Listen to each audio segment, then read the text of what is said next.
Okay, so I had this thought today, and I have to just say it because it's kind of messy and organize it later. So I have this client who we were talking about kind of like life lessons, like, the kinds of things that stick with you forever.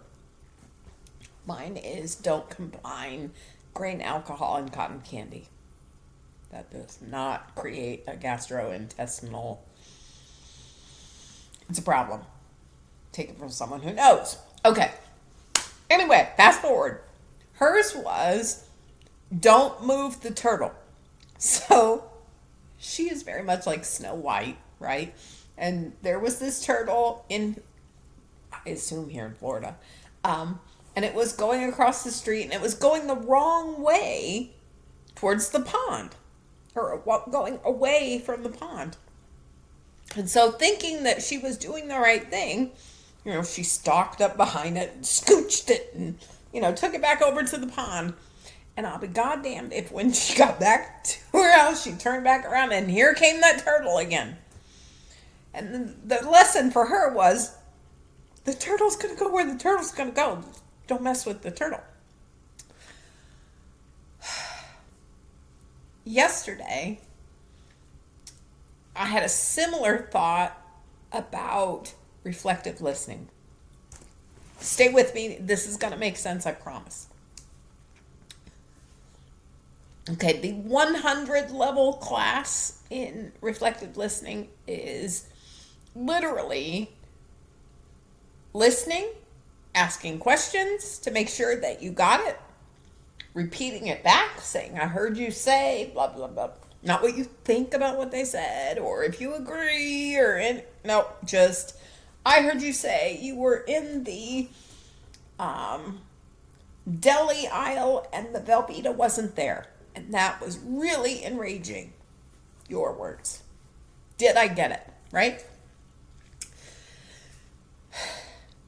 And as the listener, especially when we are dealing with our partners, sometimes our children too, we have a very visceral response to the things that they are saying.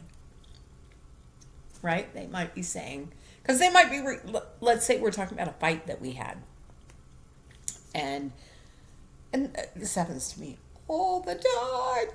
Not that we fight all the time, but where she will say, well, and then I saw that you did blah, blah, blah, and that made me mad, and da, da, da, and immediately, like, my amygdala goes, and we are off to the races, like, physiologically anyway. I am ready to fight and defend myself to the death. Corporate America was like this too. And in fact, I'm in a group right now where the higher up is lying about what happened with someone else in the organization. And supposedly it's in, spirit of protecting him or whatever. But it's a complete and total lie, and it's really bullshit. And how did I even get there? Okay. Sorry. Focus. The visceral internal reaction and the desire to confront whatever it is our person is saying, in my mind, reminds me a great deal of watching, let me say this differently. Being able to do the reflective listening is like sitting in the middle of the damn street waiting for the turtle to cross. It's painful. However, I had the gift of wisdom from my friend, so I knew not to move the turtle. So I simply kicked back and relaxed and watched this slow ass turtle make its way across the street. By the way, away from the pond, because I also have a pond. But hey, whatever, turtle, you do you, boo boo. And I was thinking, and more in the context of parenting, right? As you're listening And the turtle is just slowly, kind of, and then this happened, and then this other person said this, and you're painfully getting through, kind of, tell me everything that you want me to understand about this situation.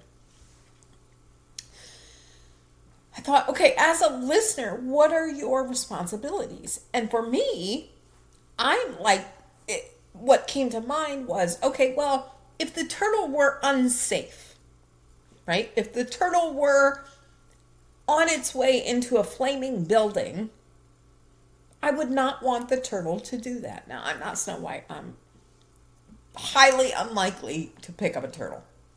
But I would do it probably because I'm just crazy. But, if the turtle didn't see that there was a cliff on the other side of the curb, would I move the turtle? You best believe I would move that turtle because it's not safe. Now, is that turtle going to listen to me? Like if I said, hey, don't go over that curb. Probably not. I don't speak turtle. So my next step would be, okay, how do I, put up a baby gate to kind of encourage the turtle to make a different choice, knowing that I can't make the turtle go in any one direction.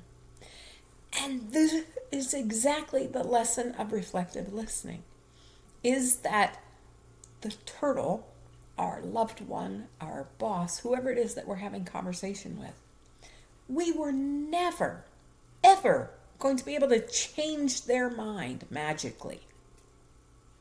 That's not how thinking works.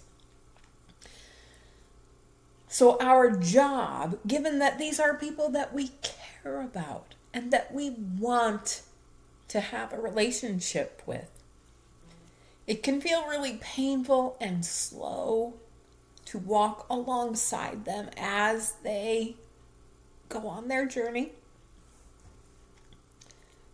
Don't waste your energy moving the turtle. Also doesn't make sense to stand there and yell at the turtle or tell the turtle,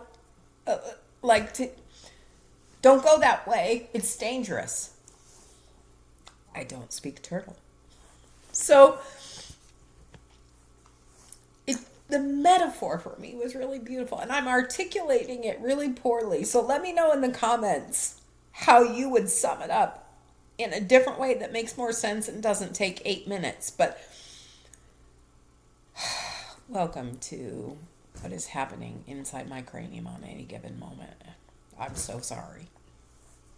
Have a great Tuesday.